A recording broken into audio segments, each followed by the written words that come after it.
പരിശുദ്ധാത്മാവ് നമ്മുടെ ഹൃദയത്തിൽ കരയുവാൻ, ആത്മദമനം ചെയ്യുവാൻ, മാനസാന്തരപ്പെട്ട് ഒന്ന് കരയുവാൻ, സ്വയശോധന ചെയ്യാൻ പറഞ്ഞാൽ സ്വയശോധന ചെയ്യണം.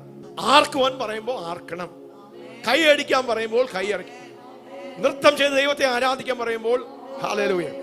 പരിശുദ്ധാത്മാവിനെ നിങ്ങൾ വിശ്വസിക്കാൻ പറ്റുമോ? പരിശുദ്ധാത്മാവിനോട് നല്ലോണം അസിസ്റ്റ് ചെയ്യുമോ? ആ കൂട്ടിന് നിൽക്കുമോ? അതല്ലേ എസെക്കിയേൽ പ്രവാചകനോട് 4 ദിശയിൽ നിന്നുള്ള 4 കാറ്റുകളോട് മനുഷ്യപുത്ര പ്രവചിക്കുക, അവർ വന്ന് ഈ നീതന്മാരുടെ മേൽ അടിക്കട്ടെ. മരിച്ചു കിടക്കുന്നവർ, ആശയറ്റ് കിടക്കുന്നവർ, അടിമത്തത്തിൽ കിടക്കുന്നവർ, അത് വ്യക്തി ജീവിതങ്ങളോടും ദേശങ്ങളോടും രാജ്യങ്ങളോടും ബന്ധത്തിൽ അങ്ങനെ തന്നെയാണ്. ദൈവത്തിന് ഒരു പങ്കാളിയെ കിട്ടുമോ? ദൈവത്തിന് പാർട്ട്ണർ ചെയ്യാൻ ഒരു കൂട്ടത്തെ കിട്ടുമോ? ദൈവത്തിന് ഒരു സഭയെ കിട്ടുമോ? ദൈവത്തിന് ഒരു മണവാട്ടിയെ കിട്ടുമോ? ദൈവത്തിന്റെ സ്തോത്രം, ആ സ്റ്റെപ്പിന്, പരിശുദ്ധാത്മാവിന്റെ സ്റ്റെപ്പിനോട് സ്റ്റെപ്പ് ചേർന്ന് എസെക്കിയേൽ പറയുക, ഹല്ലേലൂയ, ദൈവം കൽപ്പിച്ചതുപോലെ ഞാൻ പ്രവചിച്ചു. ആ കാറ്റ് വന്നു, അടിച്ചു, നീതന്മാർ കാലുകളിൽ എഴുന്നേറ്റ് നിന്നു, അവരൊരു മഹാ സൈന്യമായത്.